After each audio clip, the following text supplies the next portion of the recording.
Yeah, glad to be here once again this Tuesday for the Polity on KAFTAN television, right from the Abuja studios. My name is Dayo, Omoogun, and I'm glad that you are there at the other end also, so we can have a beautiful package together as we discuss trending issues this afternoon and try to proffer solutions to some challenges that we face as a nation. In this package, in this edition, we will be talking about how the Nigerian elite oppress the ordinary citizens and what should be done to curb this menace. We will also be talking about the many power outages in recent times, the incessant power outages that we've experienced in the past few weeks, and then, if you were by extension, over so many years now. In actual fact, there's a statistical record saying that we have had close to 600 grid collapse in about 8 years or so, about 8 years or 10 years. And guess what? Every day that the grid collapses, or every day that the north, for example, out of the power system, we lose over £1 billion every day. And so these are huge things that we need to talk about. So on the power side, we will be talking about the costs, the costs and the way out. On the oppressors that want to ride our people roughshod, we will be talking about the need for justice to be done, the imperative of justice. So this, I think we will be starting with the case of the Honorable Mascot Ikweche. That name even sounds like the name of one former governor of one of the eastern states, if I remember correctly. I think it was also an Amadi Ikweche or something. He was of the Navy, if I remember correctly. He was a military administrator in one of the eastern states, and this might just be the scion of that other one. And so maybe the elitist blue blood runs in his veins, and so they think that they can do anything and get away with it. And so I'm talking about, I'm sure you have seen the viral video where somebody, an honorable, who incidentally has behaved very dishonorably, ordered for some item which was delivered through Uber, and it felt slighted, it felt disrespected that the Uber driver said, "Come pick your item, come pick your what you ordered for," and all kinds of altercations then started, and he said, "Do you know me?"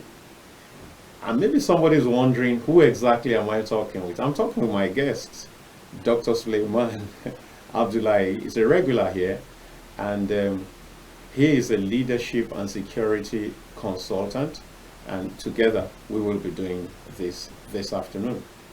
And so, Doctor, I'm sure you've seen that we've had all kinds of such cases. We've had a case where the senator, a federal senator some time ago, assaulted a sales girl, a sales lady, in a sex toy shop somewhere, I think in Mitama or something. Yeah, so we've had a series of them. There are several that are not reported. There are house helps who are maltreated and mishandled and all kinds of things. And you would see that the man gave a clue. Inadvertently, he gave a clue as to what is behind some mysterious disappearances of people in Nigeria, because he did say that it was going to cause him to disappear and there will be no trace. And so, yeah, so you I'm sure you've watched the video, and you must have your own opinion about it. Let's have it. It's a very wonderful Tuesday, and it is my pleasure to be here once again, Mr. Dayo. This issue we are discussing is just very painful that I have a brother that was appointed a justice of one of the Sharia Court of Appeal in Kogi State. And he came to National Judicial Institute for an induction course for that appointment. And he was with me throughout day before yesterday. And I called him this morning. I said, what distinguished the judiciaries from other arms of government is that, look, you have been appointed as a judge, even though you have your experience all over the years. And this is an appeal court of Sharia, a judge. And now you are going for induction with other judges. So they are going to tell them to do and don't. They are going to tell them about what is expected of them. Yeah. The judicial process, the way to avoid corruptions, and to give justice to who justice is due to. And this is really, you see, all this, we talk at length on this issue, the advantage of this orientation that is taking place now for a whole week, induction from Monday through to Friday, a whole week. So these are people, class of citizens that have graduated, spent about 5 years in the university, graduated, went to law school for a whole year, go for their NYC, now they get appointment, and after years of experience, now he has been appointed as a judge. Not reflecting to all this experience and his academic background, and he's a master degree holder also in the field. Now he is going forward for induction a whole week. That will tell you judiciaries have some kind of respect, deserve some respect, and the kind of orientation given to their people. Look, you must understand and respect the citizens because you should know you are working for them. Where I'm going is that, look, if we can take an olive branch from this and experiment it within the legislative and the executive arm, after appointing or winning an election as a lawmaker at the federal, at the state level, where are the institutions that will give them this orientation? That as you are going out, you have been elected, this is how to run a bill, this is how to pass a bill, this is how to write a proposal, this is how to investigate, get a research on your constituency and outside your constituency, this is how you should behave yourself, the moral discipline, how you should organize yourself morally, culturally, socially, and academically, and you should respect the opinion of others, because this is the peak of civilization as far as I'm concerned. And you are what? The eagle eye of the society, because you are the template that set everything in the society, because they are the lawmakers. Yeah. So now the process that, look, the lawmakers, we have to to a kind of put them in a template to understand that, look, you are a moral model in the society. People look up to you, and the manner you speak, the manner you behave, the even manner you conduct yourself at family level matters a lot to everybody. So you see, in this aspect, I will tell you the lawmakers that, look, they should make effective use of the judiciary, Nigerian National Judicial Institute that is established in Abuja for over 15 years. They are not taking advantage. If they are taking advantage of it, then this thing should not be happening. I think that even the legislators also have their own institute. They have something like that. Yes, except that maybe they are not, like you're saying, maybe they are not really taking advantage of it. They have something like yes, because there's an institute, there's a body like that that's supposed to take them through all the nitty-gritty of lawmaking and everything. I think that they have such, but maybe they are not using it. Because you have made a solid point. They need to be properly guided how they conduct themselves. I think that that's very important. That's why we're having this kind of situation right now, where somebody can simply behave like, I mean, that was very unbecoming. Somebody behaving like, somebody who has not been exposed to any form of civilization, any training whatsoever, you tell a human being that you will cause him to disappear. I don't understand. Yes, that is one aspect of it. The second aspect of it is that, look, these people have been so much awash with money. Yes. Money. And we live in a place where it looks as if with money you can do anything and get away with it. So this is what we are, look, if you look at it, what we are discussing today call for a serious attention. Even though it has happened within a state. You understand? But it has been happening within the federal lawmakers. It happened right in Abuja. So what we are saying now is that, look, it is it called for a serious action. That look, all the legislators have to be called to order. Let them understand who are they legislating for, who are they there on their behalf. They are there not for themselves, not for their family, but the entire citizen of their state and Nigeria as a whole. Because we say, oh, you are the Senator of Federal Republic of Nigeria, not senator from your representative, not a lawmaker. No, you are representing, but you are a lawmaker for the Federal Republic of Nigeria. So you are to uphold the national item and the national pledge of Nigeria and respect every citizen of Nigeria. True. That is it. Because the vehicle you are carrying carries the plate number of what? Of National Assembly, which belongs to Federal Republic of Nigeria. So now look at it. These people have so much money, that allowances, all those. This is what we are saying. We need to address this issue. That look, you are giving them too much money. That look, they are now getting out of their senses. Because I'm sorry to say, if you have too much money to play around with, sometimes you don't even know the value of the money. Because they come in just like that, without reasons, without any, you cannot account for it. You are just seeing money fly into your account. That it tells you can do what I want to do with it, because you lost sense of control. You remember how the Senate president told them during a break that, well, you check your accounts, something has been deposited there. Deposited. So the problem here, sometimes they don't even know what they have. If somebody that finds it difficult before he become a lawmaker to say, look, I have 50 million, 100 million. Now he's seen in a month he's seen 100 plus million in his account. He gets mad. He don't even know what to do. He loses control. Because look, let me tell you, absolute power corrupt and absolute power absolute corrupt. Yes. This is it. Absolutely. Yeah. This is it. And what makes you to have this power, apart from the legislative power you have as a lawmaker in Nigeria? Money. Yeah. The money has power. Money has power. They have power in money. That's correct. So these people, like they say, money talks. Money talks. Money's got power. Yeah. That is why he is being intoxicated, not just with power, but with money. He thought, I can get boys to deal with you, handle you, molest you, even kill you, not knowing how it will happen. And it's a mistake to him. It's a huge one. A huge one. He has had now to apologize, and for me that's quite shameful. I mean, he has had to go to the police station for the kind of thing that it should not be mentioned concerning him. It's very unfortunate. It's a rather and you see, it's not limited to him. Like I said, there are several cases that are not reported.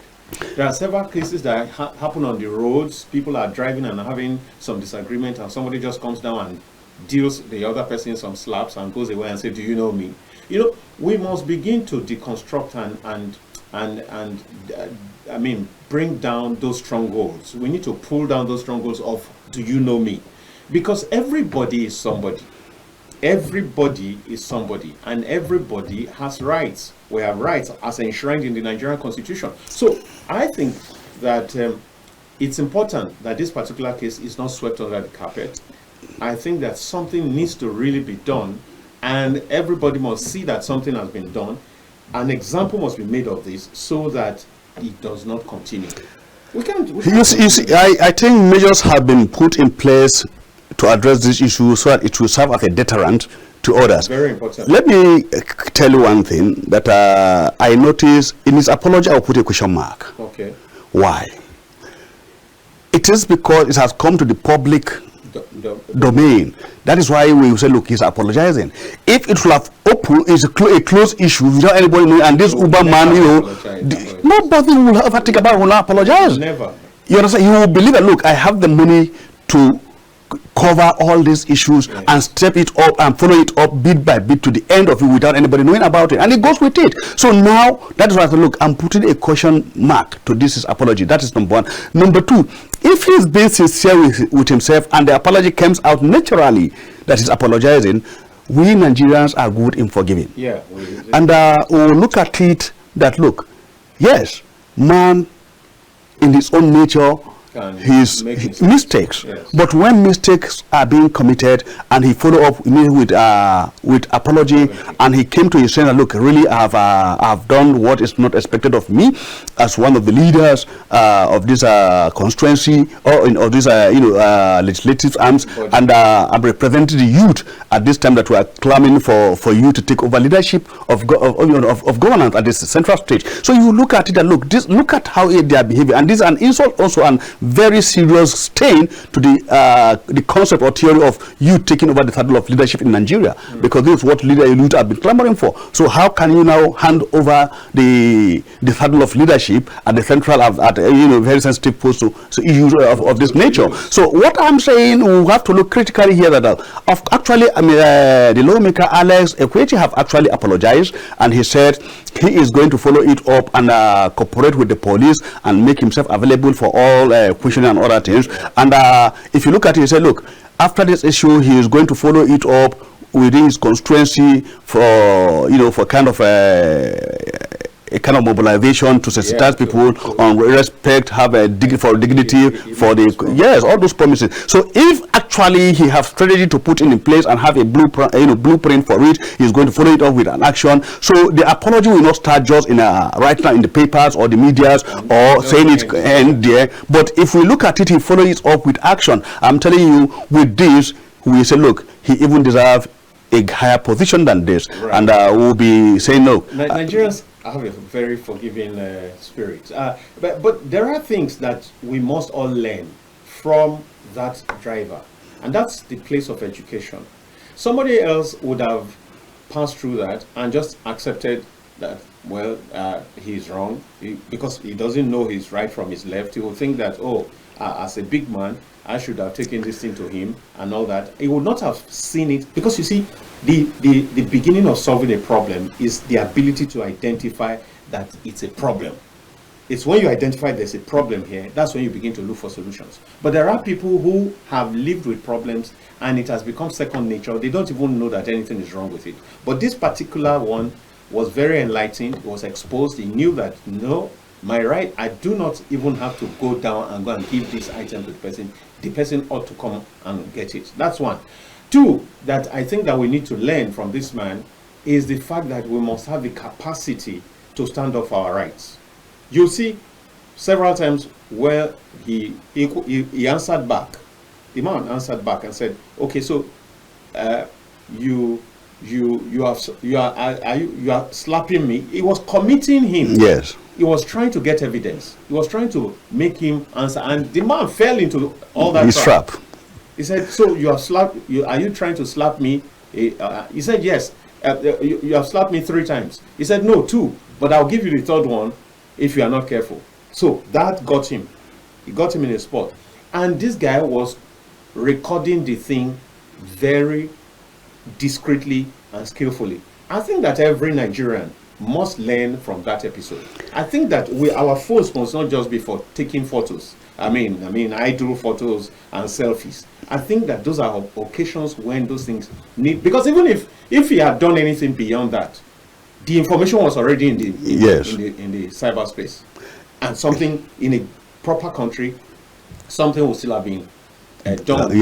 Even if he had died, even if he had caused him to disappear like he boasted, the guy was recording live. He was sending that thing smartly live, and so if later he discovered it, he noticed it. He said, "Record me very well. My name is." So you see, like you said, they get so heady because there's so much power, and because in this country there's so much lawlessness. The rule of law is neither here nor there, and from experience they know that they can get away with it. I think there are 2 issues here I will also discuss. As a leader, one of it, you must know how to control your emotional feelings. Exactly. As a leader, in whatever capacity you are. If you are a leader, you totally lose. So your emotional feelings should be controlled.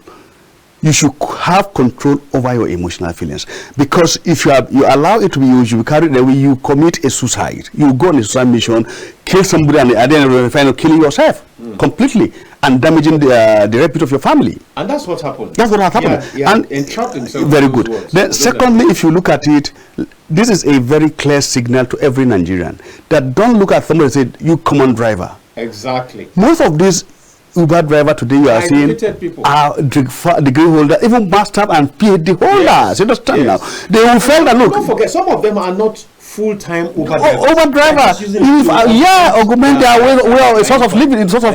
So somebody will say, look, this weekend let me just go out and have. Some people just take it for fun. In actual fact, I have an in-law who is a law graduate. He works with University of Abuja, and he has a doctorate degree.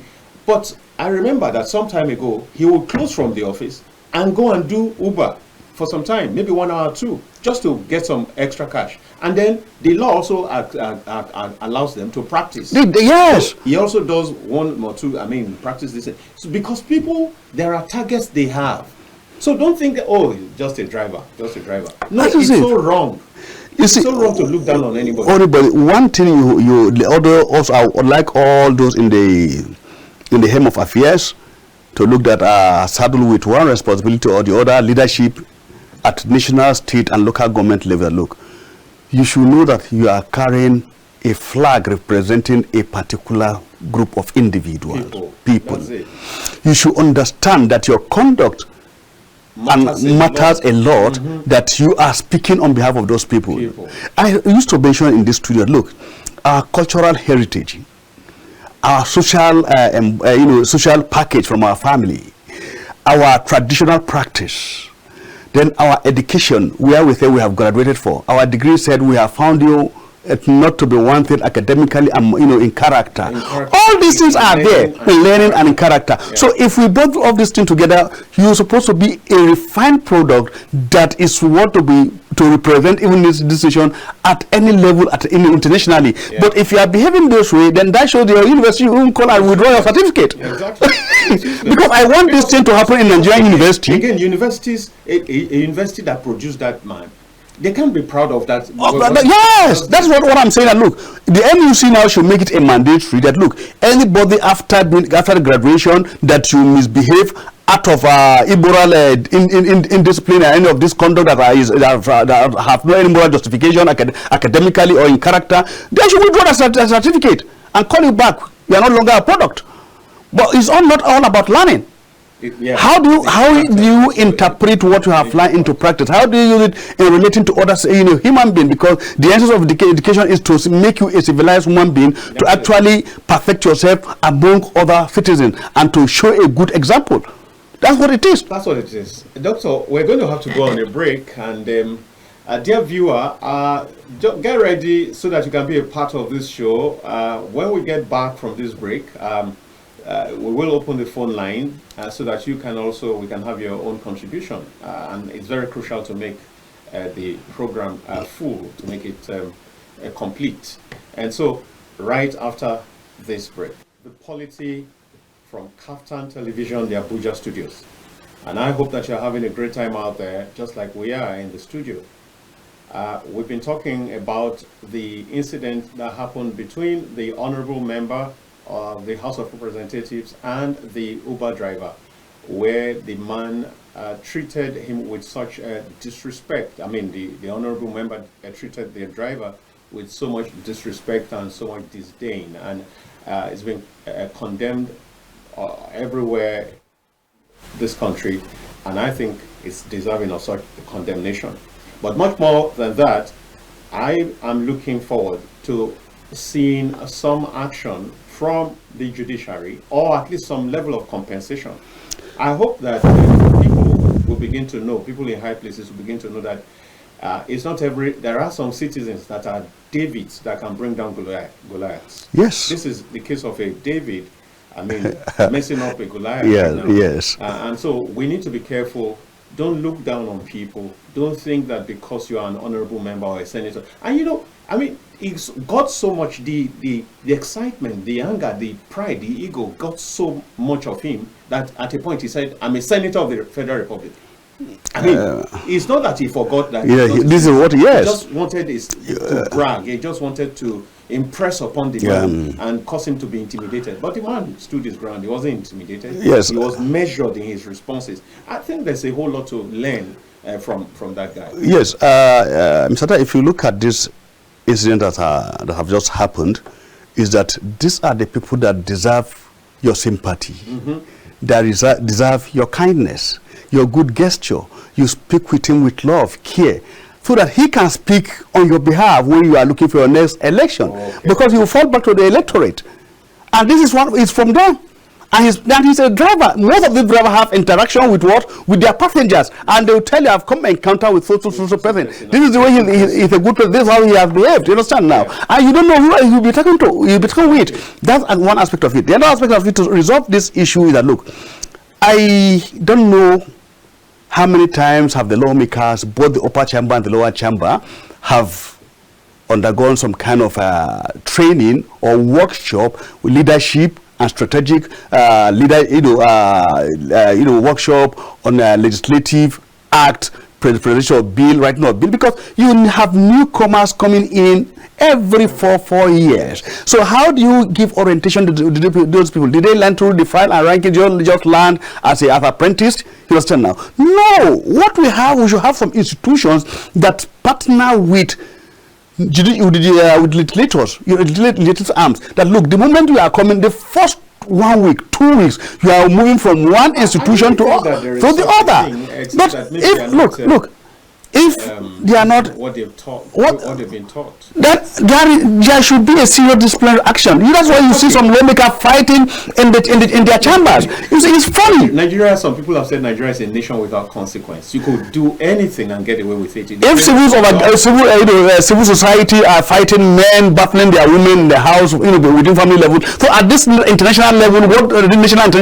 Because the whole thing is before the whole world. Yes, because it's a global society. What we are doing is nothing is closed. It's nothing is hidden today in Nigeria, in the world. Yeah. So what are you saying? So we have and this thing will reflect the image of Nigeria. It tells you much about the system of democracy we are practicing here in Nigeria. So I think a lot needs to be done. So we need to reculture and repackage these our lawmakers. To the open should not be swept. I mean, it's a good thing. It's a very good thing that he has apologized. But even then, I think that he should have something that holds him back next time. Something. Yes, this should be a serious eye-opener and serve as a deterrent to every other person. Yes. Because several people do this. People randomly slap their drivers.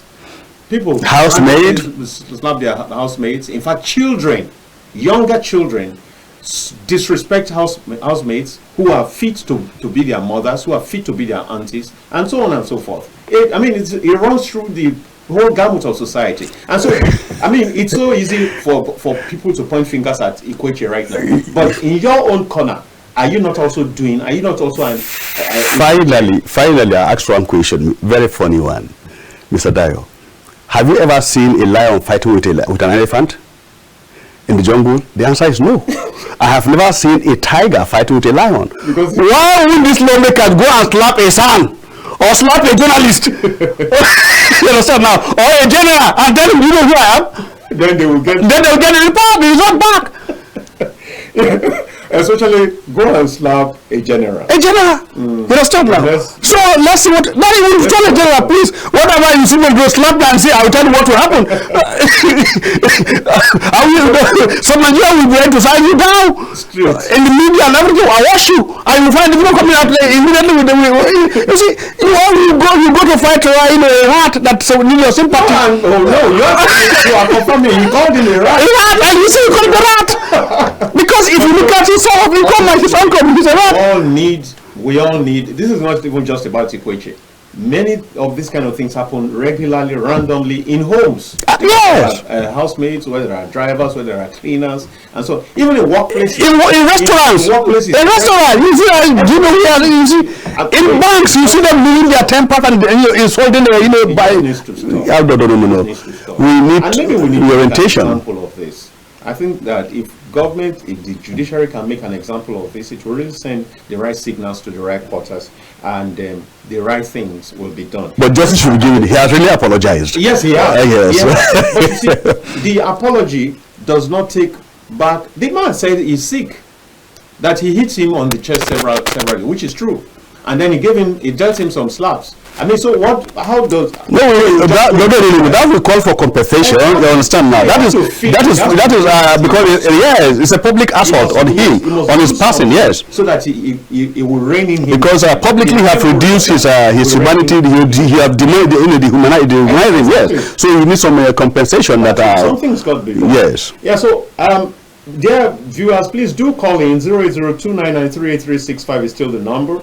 And let's hear your take on this matter, even as we make progress to the next topic. We will be talking now about the incessant power outages that we've experienced over the years, and even in recent times. As we speak, there are several states in the north of this country that have been cut off from the grid because there were some vandalism of structures around Shiroro, Kaduna, the 330 kVA line and all that. But beyond that, the crisis is deeper than that. There are hidden causes, there are issues of corruption, there are all kinds of things that are associated with the very poor epileptic delivery of power in this country, and this has huge costs on how we live, and how we live very low lives and very poorly, and how several things are not working. Businesses are not working, businesses are performing poorly, businesses are not profitable. I will quickly take this call. Hello?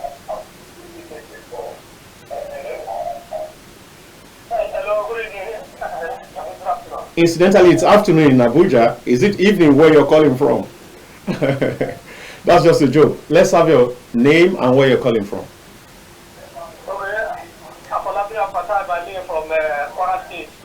One of the things you will need to quickly do so that the people can hear you, I mean, for your own sake, first of all, and for the sake of all of us, is to put down the volume of your TV set and walk away from it. Give it some distance. Thank you. Then right away, let's hear you. I'm staying away. Yeah, but I want to speak on that, the public assault. Yeah, go ahead. But your TV is still very loud. The apology is not only the... Now, let's put this across to viewers once again. And after that, if you call and your TV is interfering with the call, we will not do a second take. We will just cut you off.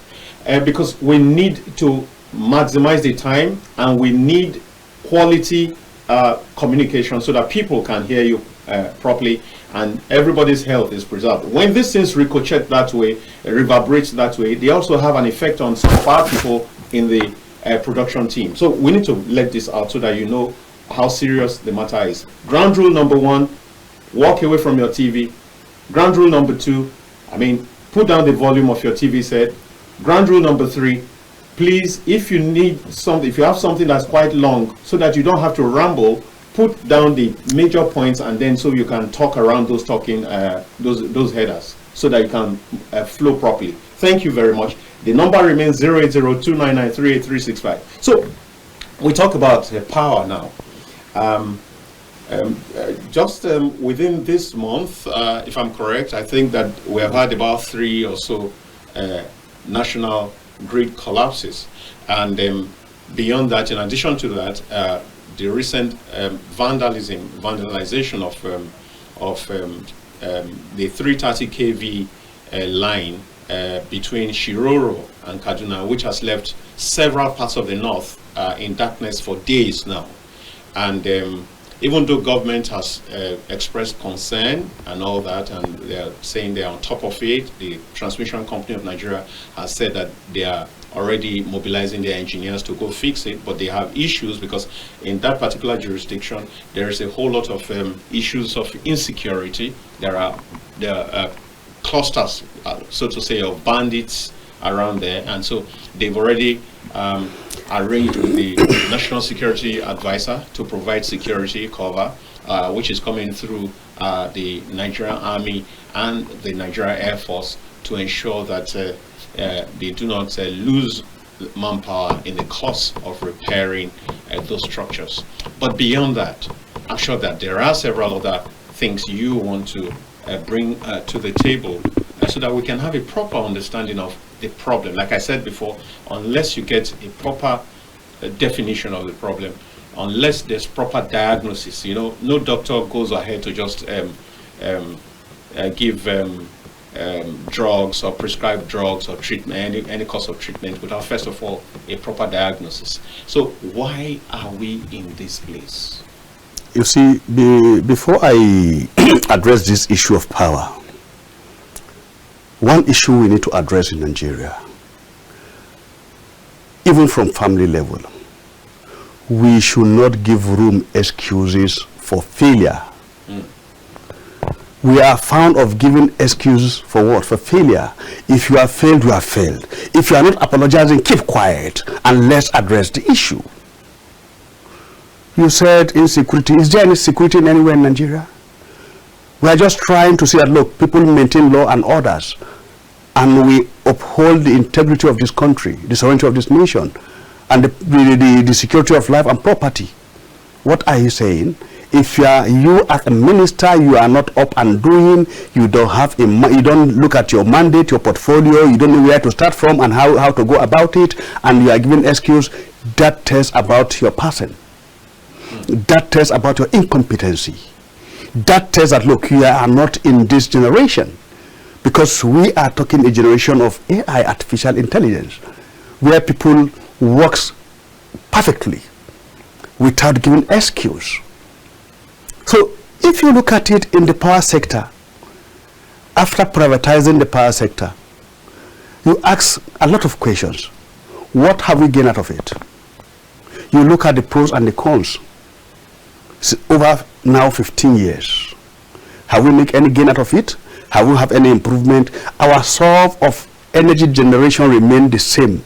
The most mainstream of our electricity energy generation is from the Kangi Dam. It's hydro. Yeah. All this we are thinking of gas and other things, you understand now. And just by the way, we are just fooling ourselves. Let's be realistic about it.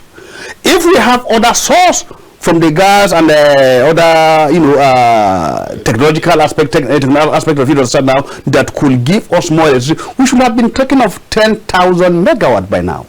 We are still falling back to the normal 4,000, 3,005. And look, look, let me tell you, because I told you the mainstream of our electricity is for the hydrological aspect of that, the Kangi Dam. You understand? Because Kangi Dam was built in 1964. After we have 12 chambers, and then the population was mild, and we have 4 turbines working. And these turbines are enough to generate up to what we have then, 4,500 megawatt for the entire population. And we have excess, and that is why we are able to export to Niger Republic. Now that the population is alarming, we have over 250 population. We have the urbanization, new settlement, a lot of rural areas have come on by industries, understand now. Yeah. So now, looking at the demand for electricity, in the 21st century, you have privatized your energy sector, thinking it will give you any benefit, and we still remain where we are. Yeah. So now, number one, the problem is the issues have not been addressed in the power sector. We have to check leadership, the responsibility of each institution in this in the power sector, yes, the value change, and look at those that are saddled with responsibility to regulate are not regulating. Those that generate are not generating. Those that distribute are not distributing. If you are not generating, what will you distribute? But the funny thing is that, look, these people are busy increasing tariff and cashing out money from common Nigerians. So who is doing order now? Now, you understand now, you have enslaved your entire citizen through privatizing the electricity sector, and you employ youth that are supposed to be decent looking and have a good orientation of good human relationship. Now you form them into mafiaism, gangsterism, thuggery, and send them out to go and harass family in their houses to disconnect their light and all form of what of causing inconveniences, and now calling them back to come with some packages of money because they are giving targets. And how do you meet targets? You are selling what you don't have, and you are collecting money from the services you have not delivered services you have not delivered. And the aspect of, let me tell you, the criminal aspect of it, and it's a whole issue. Mr. Dayo, I went through one of the bills they sent to me. They said there's a portion for a VAT in our bill from the AEDC.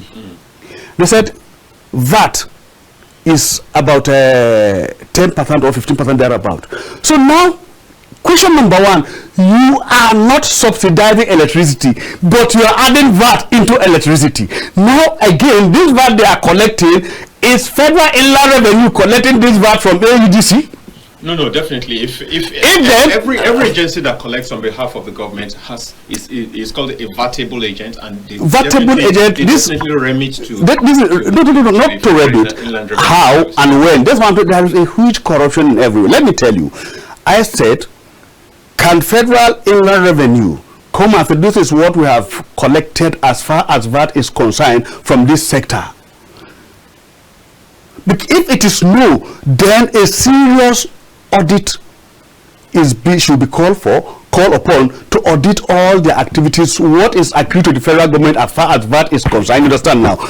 Since the last 15 years of privatizing the power sector, that is number one. Number two, we have other options of generating electricity.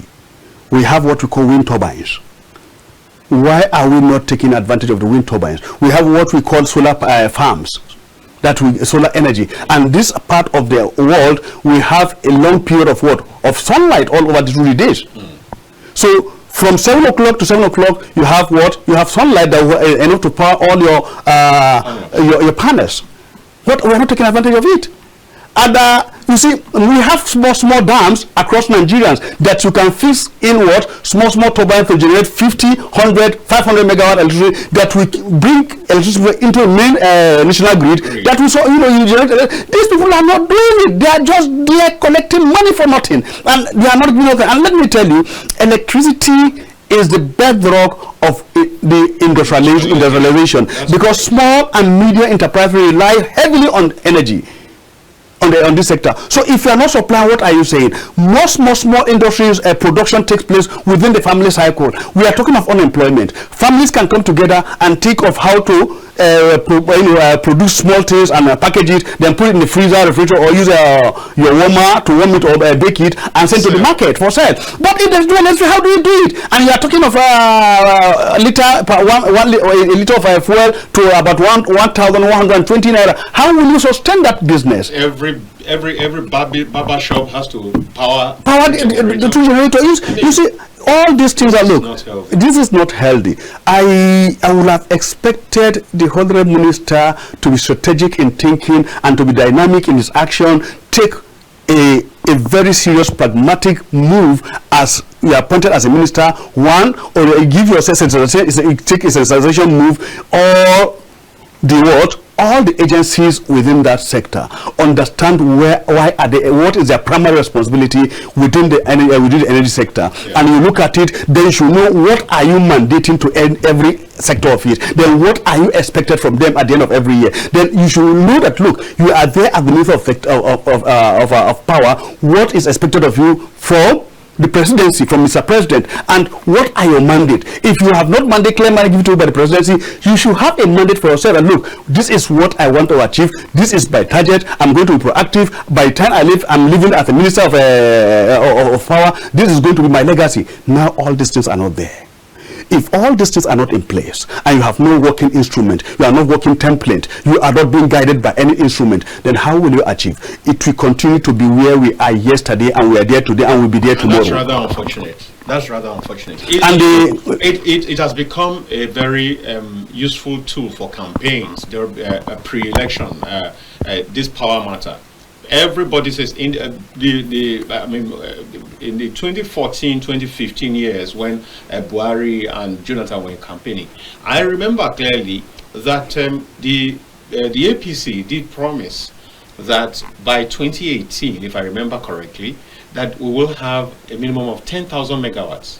Not only have we got into 2018, we have got into 2019, 2020, and this is 2024. Don't also forget that the former governor of Lagos State, Babatunde Fashola, did say, in mocking the government of the PDP yes, and that of Jonathan, that was in power at the time, did say that any serious government should be able to improve the electricity within 6 months. Within 6 months.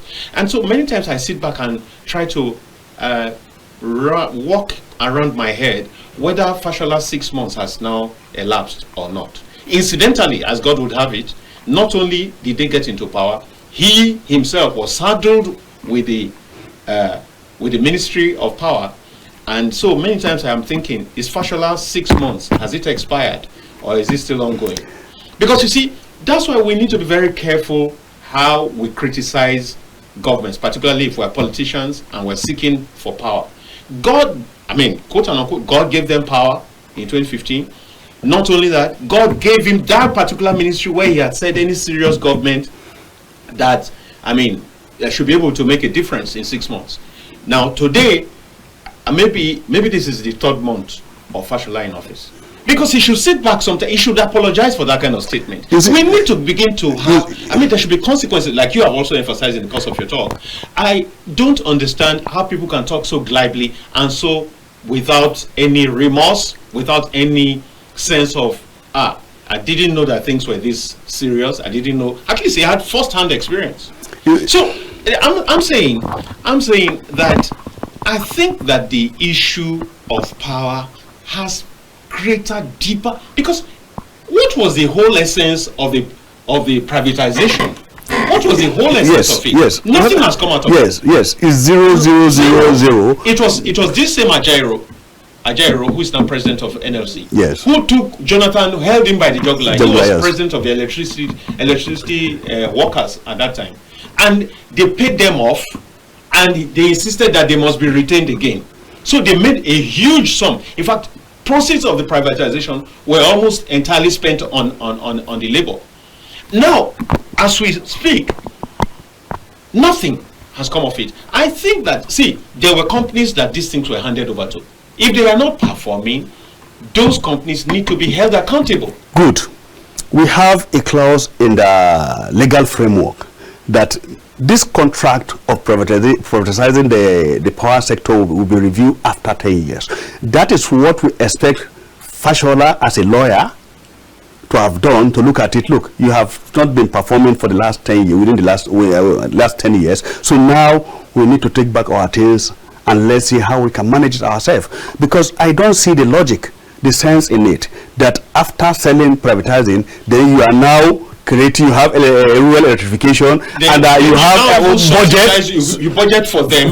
You understand now? We finance. And this thing, and up till now, those that have bought this electricity have not finished paying. The corruption is in the energy sector is more than the corruption in the oil sector.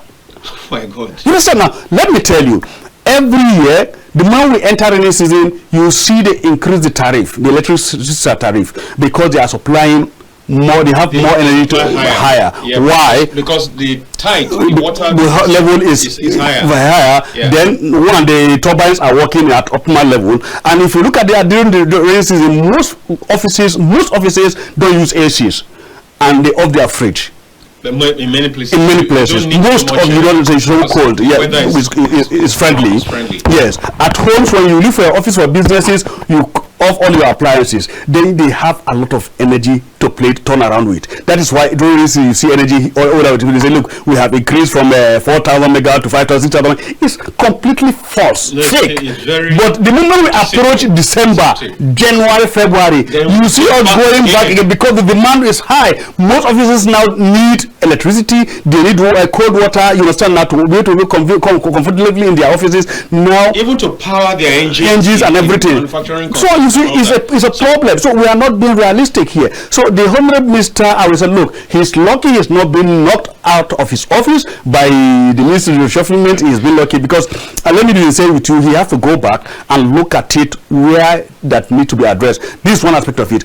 All these GENCOs, DISCOs you have are all fabulous names to, for our 9 Nigerians because they are not doing anything. If you look at it, let me give you my own personal experience with just before you do that, let me remind the viewers that you can call in and even talk on the topic that we already spoke about, but please let's observe the ground rules. It's for the convenience and the enjoyment of everybody, every party concerned. Please, let's cut down the volume of our TV. Let's walk away a little bit from the TV set, and as much as possible, let's articulate our points as flawlessly, as seamlessly as possible, so that we can all save time, and in the process, a lot more persons can call and make their points. Yes. You see, where I am in Airport Referral House in Lube, it's a new settlement we opened. We came together, collectively, we contributed our money over 10 million naira to erect the pole, buy cable to connect, join to the high grid, everything. All that is not, all is not to be. Let me tell you, I have all the expenses we have done for the past 15 years. Is already, we have it in a file, and I have a copy of each of what I'm saying. So this people, the disco just came in and start giving us bill without sitting with the community, with us, to look, what have you done, what you have done, how do we repay you by the funds? No reimbursement, no repayment of anything. They are just bringing bill and continue to bombard us with all sort of bills and harassment. In 2017, I get pissed off. They just enter my compound and cut my light. A day to Salah Eve. So I was so angry and I let them go with it. And I was paying my bill as expected. What happened? Look, I was in darkness. They left me in darkness for good 4 years. 2017 to 2021, until they had a new marketing officer that came to my area and said, look, doctor, we need to reconnect you, please, we are sorry. We came back and I paid 70,000. After this payment, they reconnected me. The same thing happened. That period of the they accumulated a bill of over 300,000 naira and it was reflected on my bill. When they brought within that space that you were in. Yes, I wasn't getting that reply. They gave me a bill of over 300,000 naira. And they are still running bill on me. Why I was in complete darkness. You should know what happened with my family. Doctor, let's see if we can take this. Oh no, I think there's a problem with the network too. So eventually the same thing happened after I reconnected they reconnected in 2021. What happened? Last month they brought a bill of 88,000 naira to my house. The following month, early October this month, they brought a bill of 223,000 naira, making within 2 months 300 over 300,000. Add only. Over 300,000. You understand now? Within 2 months. You see, this is madness. I don't understand. And they came to disconnect my light again. The guys bundled into my compound without illegally. No, are you in the newly created Band A or something? Because I know that the rates for Band A are what is the madness for Band A, for Band B, Band C? What are they banding A for? Okay. You understand now? You are not giving services. You understand now? What are you banding? How many people? Okay, look at it. The federal government have just introduced 70,000 minimum wage. Okay, if what I should pay as a retiree is I'm giving 50,000 minimum out of it, then what do we take home? How do you survive? And you are talking of what? Social amenities that's supposed to be subsidized by the federal government. And let me tell you, this will bundle into my house without permission, without any authorization. You understand that? So they opened my gate and entered and cut the light, and all this thing belongs to me because we contributed money to acquire it. Yeah. You understand now? It happens almost everywhere in Nigeria. Let me tell you, most people. These guys are only intimidating. This is another form of terrorism, another form of banditry. You understand now that we need to stand tall with all our legal agencies, legislatives, and all this. As I'm trained, I want the National Electoral Regulatory Agency, the NEC, should do something about this thing I'm discussing, because I have reported to the area manager in the federal housing Lubi now that look, this is what has happened, and I'm not taking it. I've been out of service life for good 1 week. Before someone begins to think that it's personal, it's not personal. Because this is what some Nigerians experience. You understand now? 8 to 8 days from 21 October up till yesterday, I've been in darkness. I told him he should reflect in my subsequent bill that we have taken me out of supply for good 8 days. So you see, these are those things I'm able to. When he said I should write, I was able to follow it with write up all together and the recognition and pay after paying 50,000 naira. You understand now? So look. How many Nigerians? This is what many Nigerians pass through. You understand now? So if you see most Nigerians chasing these discos, their staff with cutlasses, axes, and other dangerous things, you see, you wonder at what is actually happening, because they have tormented these people not once, not twice, beyond imagination. But we will call for what? For restriction. What should we be doing now, Doctor? They should have exactly in 1, 2, 3 steps. I mean, articulate. If you had the ears of Mr. President or the Minister, what will you be telling him? Practical steps that can change the narrative, that will make Nigerians feel that we even have a country that cares about them. Look, AEDC should be customer friendly. Because if you're talking about the discos generally, it's disco, yes, the disco AEDC. It's one for Abuja. All the discos should be customer friendly, because yes, you should relate very good with your customers. Listen to them, what is their problem. And the funniest thing that, look, one of the poles is lifeless lying on my fence. Anything can happen. I have told them since last year, they have not changed it. No, there are such cases. A lot of cases. There's a pole that's like that. It could fall anytime. Anytime. Very dangerous. Because it could fall on people's roofs, and if there's light, if it is live, it could spell disaster. There is a kind of. Let's see if this will go. Hello, good afternoon. It's gone again. We have a problem. With network issue. Yeah. You see, there should be a kind of communication synergy between all these agencies, chain agencies within the sector. Let me tell you, the marketing staff, if they come, you tell them we have technical issues here, they will tell you it is not our problem. We have a technical department, go to our office and go and complain to them. But they are the one coming to collect money from you. And they are the one bringing bill to you. One day can synergize and tell them, look, we are reporting back. Our client said, look, customer said, look, they have technical issue. Please, you go observe it and step in. And let me tell you the funny thing. Make it better. When they go out, the marketing team, why can't they have a technical person amongst them? So when cases emerge like that, immediately you can say, okay, this is what is wrong, this is what is wrong, then we'll fix it. I mean, I think up till now, as I'm talking to you, if there are issues within our transformer, our poles, we want to rectify the issues, the same staff will tell you to pay. Yeah. You actually pay. It's not going into any. That is, you see, a lot of corruption. What the minister should be doing. Look, number one, as far as we are giving a portfolio, an assignment at this, apex of ministerial appointment at this point in time, the first thing you should do, take your time, look at your ministry, look at other agencies under your ministry, look at their mandate, understand what is their operational level, what are they in, what is their budget. Ask a lot of questions. You ask for executive summary of what they have been doing in the last 1 year, 2, 3 years. Understand now? What has been their budget? If they generate money, where is this money? Which one belongs to this? Which one belongs to this? Understand now? Look at it clearly. You internalize all this, you bring it to the tip of your fingers, whereby you should know where to put the dots and how to cross the T's. If you have done this, you have all this simple arithmetic before you. You should know where to start it. The Honorable Minister of Power should not sit down in the offices or his office and at a comfort zone waiting for files to come in before he treated from the palm sec now to him. No, move around, ask questions. What has happened? Listen to complaints through the media, through other channels, through social media. Go there and listen to what people are saying. Ask questions. If necessary, you have to go to down the locality and look at it. No, whatever it is, I have my issues when we say move around, because you see, they have all kinds of aides who are supposed to move around and feed them back. And a minister, one person is minister, he cannot be everywhere. And as we speak, even as we speak right now, there are faults unfolding all over the country. So will he be in all those places? So I think that, yes, there are clearly cases, there are issues of lack of synergy. Yeah, that's true. There are cases of poor administration. There are cases of fraud, clearly. I mean, when people come and tell you, okay, pay so that we'll fix your light, so that we'll reconnect you, and that's not reflecting in the books of the government. Yes. There are all kinds of cases. There are all kinds of things. There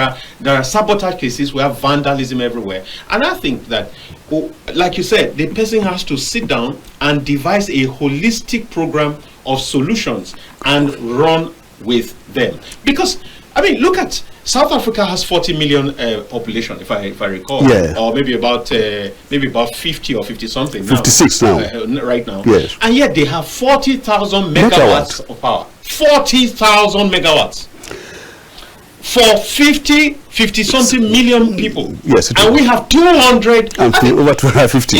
I think a government will come one day.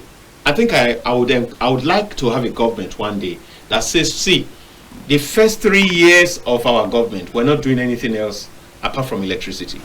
Fantastic. The same way this government is giving a whole lot of attention to roads, for example. Yes. I do know, for example, that although it may not, people may not see it because the level of decay of these infrastructure in the roads sector is serious.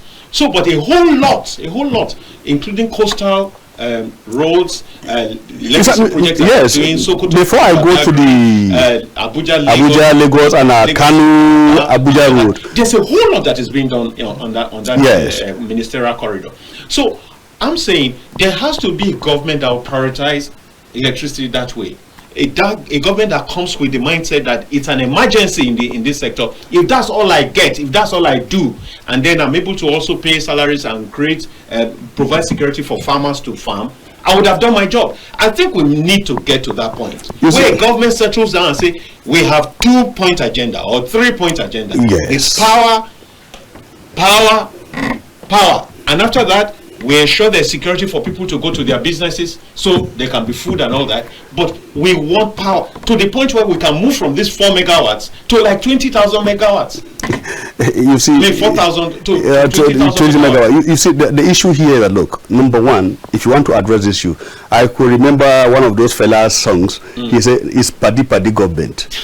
You understand now? They have done it before, paddy. They sell to their friend, associate, family, you understand now? Are itching to call yes. The network. But let me tell the issues here that need to be addressed. Number one, we need to get this thing back from this privatization mess.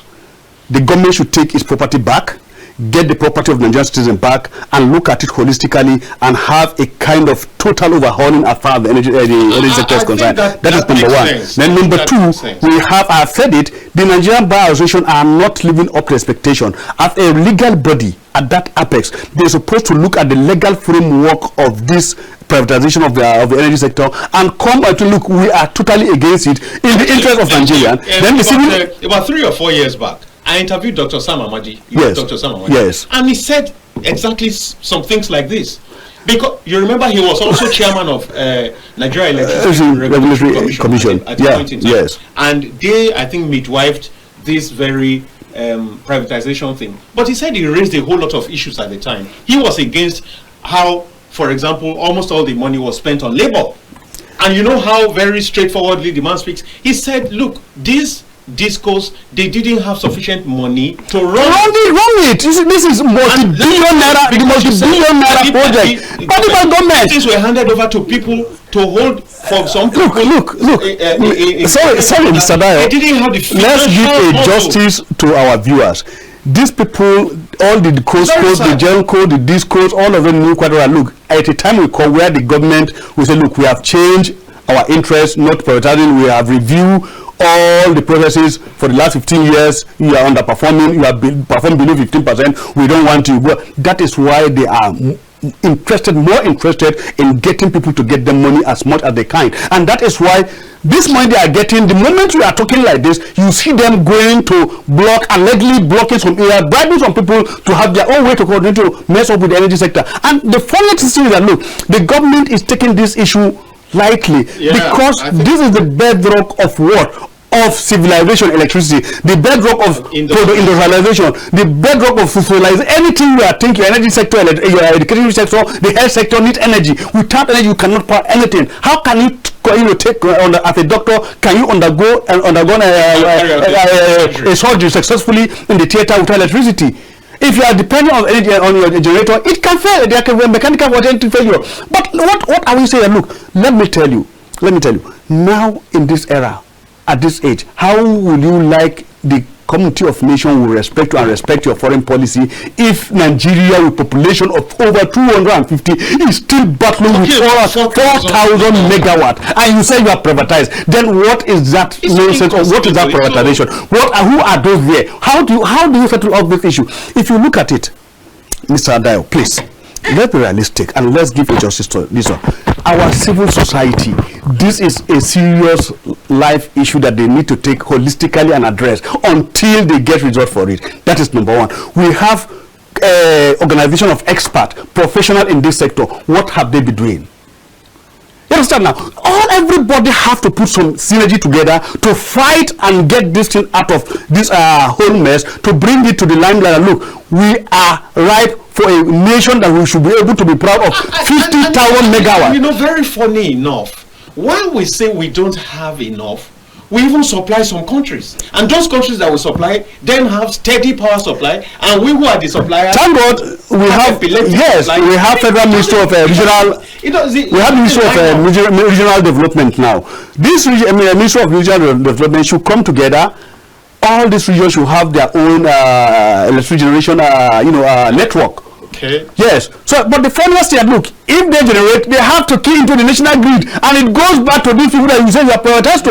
No. Then how would they do it? No, even if you, let's take it a step at a time. If what you have just said, if they would even go that route, at least you will know that generation has scaled up.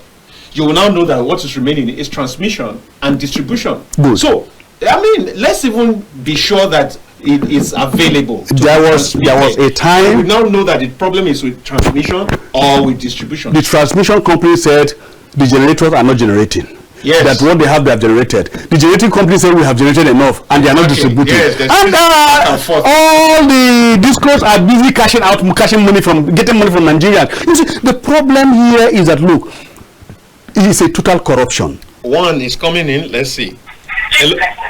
Hello, good afternoon. Yeah, good afternoon. Right. This is Oscar calling from Guaripa. All right. Okay. Just a quick, I don't think it's even a contribution.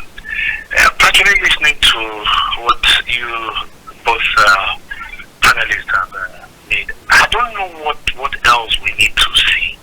You've actually said everything. The last one was the legal framework.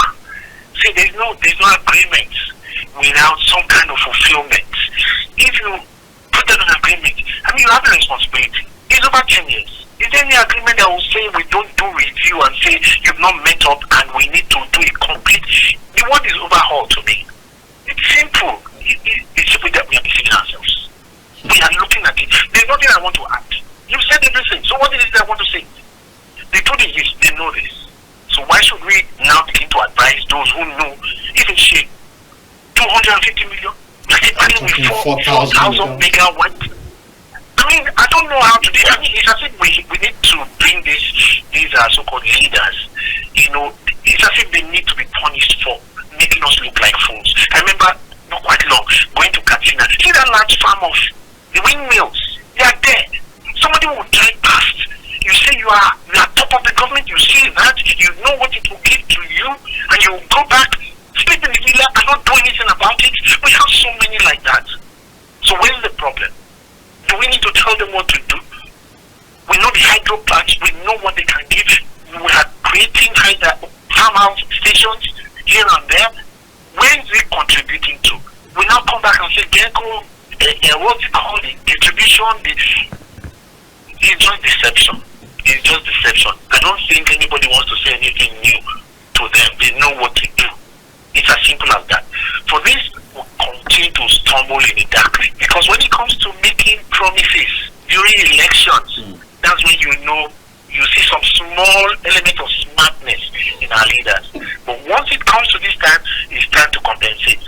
And O Square, like you said, rather than punish them, maybe we need to begin to punish them. But rather than punish them, what do we get? We reward them with another round of term in office. We know how that, the punishment actually starts when we begin to face the truth. We need to kick them out. But we know what happened. I mean, you saw, I was here when we were dealing with this end governance thing. The truth is right there. But they know how to divide our rule. Because we believe we are fighting ourselves. Thank you so much, Oscar. Yeah, thank you, guys. Regards, yeah. Let's discuss this issue about Kano, the northern aspect of it. You see, we have, they have been in darkness for some, about 9 states in the north. We're going to have to take this also because we've lost so many. Please. Okay. Hello. Hello. Good afternoon. What's your name and where are you calling from? Hello, my name is Jima Isiaka. Okay. In addition to what the... Where are you calling from, please? From Katsina. Katsina, right? Yes. In addition to what you rightly said about South Africa, I also contribute that Masjid al-Haram in Saudi Arabia, that mosque, yes, they consume 18,000 megawatts daily. Daily? Why Masjid daily?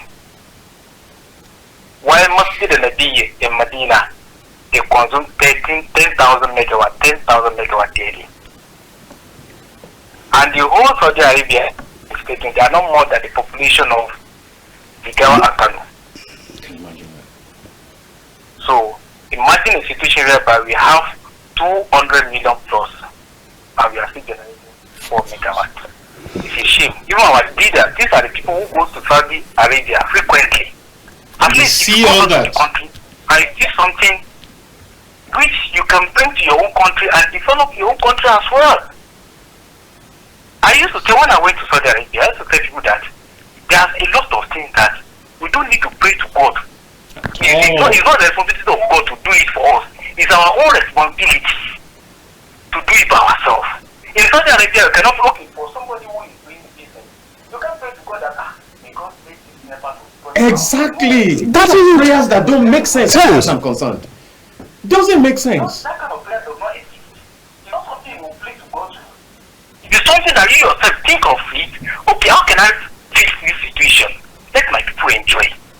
Thank you very much. That's my question. Thank you very much, Jimo Isiaka. Regards to Katsina people. Now see, you know, I get very angry about certain prayers.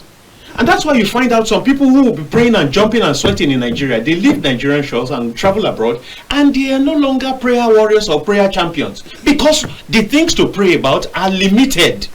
Because you don't have to, I mean, when people pray and say, oh, God, make them bring light to, it's such a shame, because God is not going to come down to do everything. Do you need a divine intervention for put some people there? It's just for people. And you know, it goes back to the fact that Nigerians have no selflessness. Our level of, see, the Oyibo man put in charge of any electricity structure will constantly think this thing must not fail.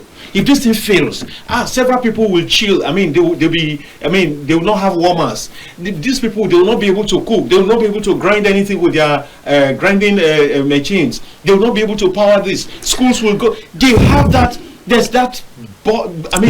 Zeal and patriotism. That look, this thing must not fail in my hand. If it fails, the consequence is huge. But Nigerians don't have that. Nigerians will rather trade money for whatever. They can get money. Once they can get money, they don't mind building a mansion in this place, and there's no road to it. They have collected all the money, pocketed all the money. There's no road, but the house is huge. It's a mansion. It's monumental, but there's no road. The whole Minister of Power Sector, Mr.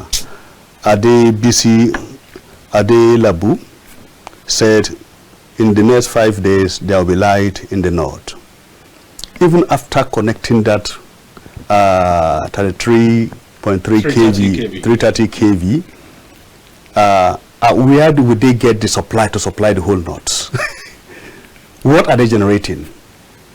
And now we are going out of rainy season. We are approaching dry season. So what we are saying is that look, and the population every year, every month is increasing, and the demand for electricity is going high. Definitely. More settlements are opening across the federation, the nation. So what the minister, I think the minister would have been, I would say, look, the guy would have been Doctor, let's take this. It might just be the last one we're able to take before we go. Hello? Hello, good afternoon. Good afternoon. Matthew from Edo State. Yes, I was going to say that I know this voice. So which part of Edo State are you calling from? I hope you guys are doing well there. Yeah, we're doing well here. Ubiaja, but yeah. Onegbe. We're fine. All right then, all right. After that one, NEPA don't carry light, so we just go ahead and let's have your take. It's all right. What I want to ask my brother, is there something wrong in the house of rock or a government house that people who are connected, who are learned, when they get to office, they lost ideas? Is there anything wrong? Well, I believe that's a rhetoric question. Even though some people have said that there's some bewitchment that happens in that place. It goes around the whole nation, campaigning, promises. The moment they get into that office, they lost idea. Is there something in Aso Rock? Is there anything government has that remove their ideas that will not make them think rightly again? I want to ask. That is just all I need to ask. Good. Good afternoon. Good afternoon. Sorry, quickly. No, this question will be for another day. It's a serious question. We need to round up. Yeah, okay. In 1 minute, let's have your last line on both issues that were brought forth. Maybe one and a half minutes here. Okay. 90 seconds. Okay. I will advise the Honourable Minister of Power that he should look for expert strategist. He should have a think tank as consultant to work with. Within the next 6 months, there should be a kind of addressing critical issue in the power sector. Please, he need to have a template to work with. As a youth, we expect him to be dynamic in his actions and to be proactive in all measures. This is my candid advice. And who need to be flushed out? You should look at those that are highly corrupt. You understand now? In the system, no corrupt others. Those that are highly corrupt, that are infected by a virus within the system, should be flushed out completely. And let him be prudent in whatever he's doing. We understand now. So we should be more proactive, and we see action in that sector. If not, believe me honestly, without apology, I will call for a sack completely.